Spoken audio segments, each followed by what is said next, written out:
और मेरा सौभाग्य समझे कि पिछले 5 दशक से मैं आजमगढ़ को बखूबी जानता हूँ, गांव-गांव, प्रखंड स्तर तक, तहसील, बाजार, और 30-35 साल से वहाँ का जो चुनावी मूड होता है वो भी देखा है। भारतीय जनता पार्टी के लिए आजमगढ़ अमूमन कमजोर कड़ी रही है, और आपको याद होगा 2014 में जब नरेंद्र मोदी ने तय किया कि वो वाराणसी से आकर के लोकसभा का चुनाव लड़ेंगे और प्राइम मिनिस्टर कैंडिडेट थे, तो उस वक्त के जो सबसे बड़े उत्तर प्रदेश के सियासी पहलवान नेताजी मुलायम सिंह यादव हुआ करते थे, ये उनकी रणनीति थी कि वे खुद आजमगढ़ से चुनाव लड़ेंगे, जबकि वे मैनपुरी से भी चुनाव लड़ रहे। तो मोदी की वजह से पूर्वांचल में भारतीय जनता पार्टी का व्यापक प्रभाव न बने, इसलिए मुलायम सिंह यादव आए थे। हालांकि भारतीय जनता पार्टी ने उस वक्त बहुत बड़ा खेल दिया था।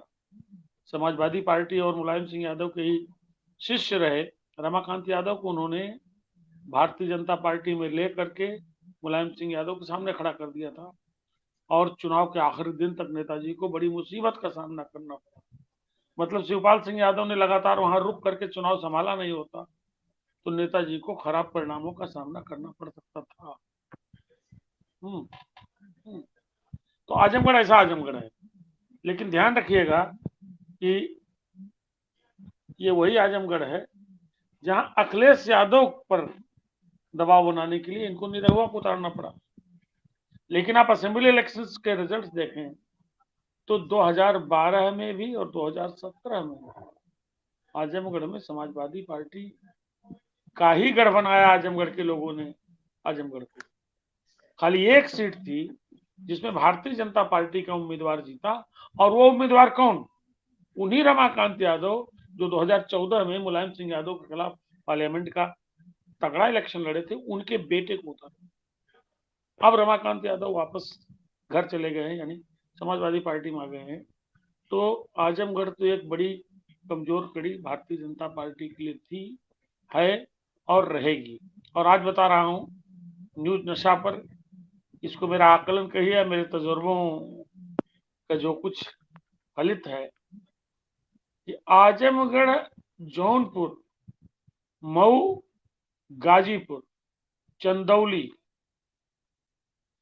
सुल्तानपुर, ये ऐसे जिले हैं जहां भारतीय जनता पार्टी को सर्वाधिक सिटिंग विधायकों को बैठाना पड़ेगा, मजबूरी है। और ये अखिलेश यादव के प्रोग्राम्स में जो भीड़ आप देख रहे हैं, ये स्वस्फूर्त अधिक है। ये वो भीड़ है जो उनके सपोर्टर्स की भी है, ये वो भीड़ है जिसमें वो लोग भी शामिल हैं जो उत्तर प्रदेश की 5.25 वर्ष से चल रही सरकार के कामकाज से नाखुश। इसमें बहुत से ऐसे हैं जो भारतीय जनता पार्टी के घनघोर समर्थक हुआ करते थे, ज्यादा पहले नहीं, बहुत पिछले चुनाव तक। तो निश्चित रूप से चुनौतियां बहुत बड़ी भारतीय जनता पार्टी के सामने है, और भारतीय जनता पार्टी दावे कितने करे, अंदर खाने इस बात का डर है कि जो उसकी जो रणनीति थी, उसकी जो कार्य योजना थी चुनाव को लेकर के, इतने महत्व वाले उत्तर प्रदेश के चुनाव को लेकर के, जो 2024 की तस्वीर भी एक प्रस्तुत करेगा, उसका पूर्वाकलन प्रस्तुत करेगा, जो बहुत बड़ा चुनाव भारतीय जनता पार्टी के लिए है, बंगाल से बहुत ज्यादा महत्व का चुनाव है। उसकी ये योजना थी कि किसी भी तरीके से लड़ाई यहाँ 3 कोण की हो, 4 कोण की हो। 4 कोण वाली स्थिति उत्तर प्रदेश में रह नहीं गई है, लेकिन 3 कोण की लड़ाई की प्रत्याशा भारतीय जनता पार्टी की थी, जो धीरे धीरे समाप्त हो रही है। मैं क्या कहता हूं, अखिलेश यादव की 2 कामयाबी मेरी दृष्टि में अभी तक। पहली तो भारतीय जनता पार्टी की जो त्रिकोणीय लड़ाई की योजना थी उसको उन्होंने ध्वस्त किया। उन्होंने सीधी लड़ाई के सीधे संकेत, सीधे प्रमाण, प्रत्यक्ष प्रमाण दे दिए। ये लड़ाई समाजवादी पार्टी और भारतीय जनता पार्टी, इंडिविजुअल्स का नाम लें तो मैंने कभी नहीं कहा ये लड़ाई अखिलेश यादव और योगी आदित्यनाथ की है। ये लड़ाई वस्तुतः अभी देखते जाइए, यह लड़ाई वस्तुतः प्रत्यक्षतः अखिलेश यादव और नरेंद्र मोदी की होने जा रही है। ये लड़ाई देश ही नहीं, दुनिया की सबसे बड़ी पार्टी जिसके पास हर प्रकार के चुनावी औजार हैं, हर प्रकार के भौतिक संसाधन हैं, हर प्रकार का पैराफर्नेलिया है, बहुत बड़ा संगठन है, पन्ना प्रमुख से लेकर के बूथ मैनेजमेंट का एक कामयाब फार्मूला है जो उन्होंने अतीत में सिद्ध किया है। तो उससे लड़ रहे हैं अखिलेश यादव और समझते हैं। निश्चित रूप से जब आप सत्ता में होते हैं, बड़े मैंडेट से आते हैं, 324 विधायकों की सरकार लेकर आते हैं, तो आपसे उम्मीदें, अपेक्षाएं, प्रत्याशाएं जनता की बड़ी होती है। लेकिन यहाँ ध्यान देना होगा, ये डबल इंजन वाली जो बात होती है, डबल इंजन की सरकार, ये लड़ाई डबल इंजन बनाम बहुत हल्की रफ्तार से चलने वाले इंजन के बीच थी मूलतः। क्योंकि 2017 के नतीजों को आप देखें तो भारतीय जनता पार्टी ने अपोजिशन की रफ्तार 0 से 10 किलोमीटर प्रति घंटे कर दी थी। कोई 19, कोई 17, कोई 47, कोई 49, कोई 5, कोई 7 इस पे ला के रख दिया था। तो जब अपोजिशन कमजोर होता है और सत्ता पक्ष बहुत बड़ा होता है, तो ये मत समझिएगा कि इसका एक स्वस्फूर्त स्वाभाविक लाभ सत्ता पक्ष मिलता है। सत्ता पक्ष के लिए रिस्क के फैक्टर्स उतने ही ज्यादा होते हैं और भारतीय जनता पार्टी के साथ वैसा हो। उनको फूंक फूंक करके कदम रखना चाहिए, एक एक चीज रखनी चाहिए। उत्तर प्रदेश की सरकार को इस बात का इल्हाम होना चाहिए था कि केंद्र सरकार बहुत अच्छे काम कर रही है यूपी में, जिसकी वजह से उनको वोट मिला, असेंबली इलेक्शंस में भी, पार्लियामेंट में भी। नरेंद्र मोदी की योजनाओं को लोग हाथों हाथ ले रहे हैं, जैसा भी भाव ने थोड़ा संकेत किया। अभी तक जो हुआ है उसका प्रत्यक्ष फल भाजपा को मिला है। जिनको 2.5 लाख रुपए मिल गए आवास के लिए, या जिनके यहाँ वो शौचालय बन गया, जिनके यहाँ गैस पहुंच गई, जिनके अकाउंट में पैसे पहुंच गए, माफ कीजिएगा बहुत गरीब प्रदेश है और गरीबों की तादाद सबसे ज्यादा है। भारतीय जनता पार्टी और नरेंद्र मोदी की पिछले कुछ वर्षों की सबसे बड़ी कामयाबी अगर उत्तर प्रदेश में देखता हूं, एक नया क्लास बनाना, जो गरीबों का क्लास था उसको अपने पक्ष में किया। जिस नोटबंदी को पूरी दुनिया में जिसका विरोध हो रहा था, सारे अपोजिशन की पार्टीज कर रहे थे, बड़े बड़े लोग कर रहे थे, उस नोटबंदी को भी भारतीय जनता पार्टी और नरेंद्र मोदी ने गरीबों के पक्ष का बना करके प्रस्तुत किया और एक बड़ा क्लास उनके लिए खड़ा हुआ। वो गरीब क्लास जो कहता था कि चलो हम भी और अरबपति भी दोनों लोग साथ साथ लाइन में लग रहे हैं, एक क्लास तैयार किया, उस क्लास के लिए काम भी किए, अभी भी उसका असर है। हमें मान नहीं चलना चाहिए। मैं गाँव में जाता हूँ, जौनपुर गाँव में जाता हूँ, सुल्तानपुर गाँव में जाता हूँ, बाराबंकी गाँव में जाता हूँ, आजमगढ़ के 25 गाँव में जाता हूँ। कोई वर्ग हो, कोई जाति हो, ये जो केंद्र की योजनाएं हैं इसका प्रभाव है उस पर ऐसी। हाँ, और लेकिन ये भी बात है कि सरकार की तमाम जो बुनियादी चीजों में बदलाव की उम्मीदें थी, हेल्थ सेक्टर में, पीएचसी सीएचसी में, प्राइमरी स्कूल्स में, तहसीलों में, रेवेन्यू के दफ्तर में, थानों में, बड़ी उम्मीदें थी, वो उस पर शायद सरकार डिलीवर नहीं कर पाई। तो उससे उपजी नाराजगी, जिसको हम चुनावी भाषा में, विश्लेषण की भाषा में एंटी इनकम्बेंसी कह सकते हैं। एंटी इनकम्बेंसी है, आपकी स्कीम्स का सकारात्मक प्रभाव भी है और एंटी इनकम्बेंसी है। तो भारतीय जनता पार्टी जो बहुत बड़ा पहलवान उत्तर प्रदेश की सियासत की है, उसके साथ इस तरह की विभिन्न प्रकार की जटिलताओं से जूझ रही है। ऐसे में एक जो नेचुरल बेनिफिट मिलता है वो अखिलेश यादव को मिल रहा है।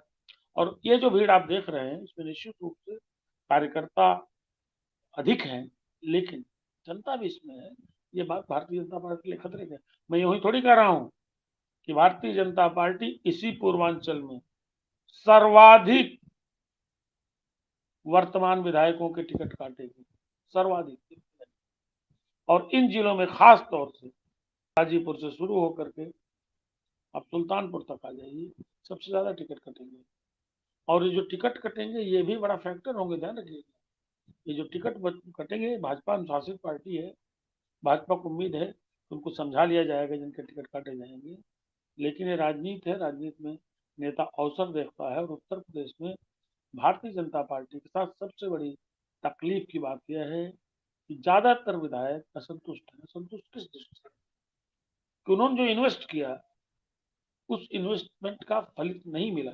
इन्वेस्टमेंट से मतलब चाहे जो श्रम किया हो, पैसा लगाया हो, मेहनत की हो, तो जो आमतौर पर सपा और बसपा की सरकारों में सत्तारूढ़ दल के लोगों को मिल जाता है। तो भाजपा के बहुत से ऐसे विधायक हैं, इन्हीं जिलों के बहुत से ऐसे विधायक हैं जो कहते हैं थानेदार हमारी बात नहीं सुनता। वो यूं ही नहीं कहते, वो जो कहते थे उसके प्रभाव का यह समय आ गया है। और वही बातें भारतीय जनता पार्टी के खिलाफ जा रही हैं, जिससे उसको संभलना है। एक बात तो भाऊ, मेरी आवाज ठीक आ रही है? सुन रहे हैं आप मुझे? विनीता सुन रही हैं? हाँ जी। एक दूसरी बात और बता, हम लोगों ने भाव एक दिन डिस्कस किया था कि अखिलेश ने शुरुआत कहां से की। अखिलेश ने शुरुआत उस कानपुर और उस हमीरपुर जिले से की जहां उनके पक्ष में परिणाम अच्छे नहीं आए थे। परिणाम पूरे उत्तर प्रदेश में उनके पक्ष में अच्छे नहीं आए, लेकिन आपने पब्लिक रिस्पॉन्स देखा जबरदस्त। और यही नहीं, आप अखिलेश यादव से बात कीजिए, उनका कॉन्फिडेंस लेवल देखिए और भाजपा के बड़े नेताओं का कॉन्फिडेंस लेवल देखिए, आपको लगेगा फर्क क्या है। हाँ, एक बड़ी चीज फिर कहूं, मैं एकदम से नहीं मानता कि अखिलेश यादव सरकार बनाने जा रहे हैं। हम, आप या कोई इस स्तर पर, इस समय पर ये बात नहीं कह सकता। लेकिन मैं कह रहा हूं कि 47 विधायकों वाले अखिलेश 324 विधायकों वाली भारतीय जनता पार्टी की सरकार के सामने ऐसे खड़े हैं जैसे कोई सीना तान के खड़ा हो, आंख में आंख मिला रहा हो और आप दूसरे रास्ते देख रहे हो। जी ऐसी सर। स्थिति यूं ही नहीं आती है, ऐसी स्थिति नेता यूं ही नहीं आती है। और एक बड़ी चीज भाव, आपको याद होगा एक डिबेट में मैंने इसी चैनल पे कहा था कि अखिलेश यादव ने की कामयाबी, मैं नहीं मानता कि विद इन अपोजिशन वो परसेप्शन बनाने में कामयाब हो गए कि वही लड़ रहे हैं। ये पब्लिक कहने लगी है कि वही लड़ रहे हैं, ये भाजपा के बड़े बड़े नेता कहने लगे हैं कि सीधे अखिलेश लड़ रहे हैं। भाजपा को अपनी कम से कम इस पराजय के इल्हाम है कि 3 कोड़ी के बजाय अखिलेश ने सीधे सीधे 89 के बाद उत्तर प्रदेश में यह पहला चुनाव है, क्षेत्रीय क्षेत्रफलों के उद्भव के बाद उत्तर प्रदेश में पहला चुनाव है जब 2 पार्टियां सीधे सीधे आमने सामने हैं। और अखिलेश यादव की कामयाबी का जो संकेत मैंने देखा है बहुत गंभीर है। अखिलेश यादव ने उन कमियों को दूर करने के प्रमाण और संकेत देने शुरू कर दिए हैं, जिन कमियों को देख करके, ढूंढ करके भारतीय जनता पार्टी ने उन पर गंभीर आक्रमण किया और उनको इतनी बुरी स्थिति तक पहुंचाया। मतलब प्रो मुस्लिम, प्रो यादव का जो एक बड़ा ठप्पा था, मुझे लग रहा है अखिलेश यादव ने अब तक उनके जो शो हुए हैं, जिसमें इतनी भारी भीड़ उमड़ी है, जिसमें इतना बड़ा हुजूम उमड़ा है, इनमें उनके साथ कौन है, सामने कौन है, इससे अपने आप को उन्होंने इस दृष्टि से बदला है। और ये बदलाव अखिलेश को निश्चित रूप से एक बड़ी लड़ाई में, सीधी लड़ाई में सामने लेकर। और आप हमसे जुड़े रहने के लिए सब्सक्राइब करें YouTube पर, फॉलो करें Twitter पर और लाइक करें Facebook पर। और ज्यादा जानकारी के लिए आपको टाइप करना होगा सिर्फ न्यूज़ नशा।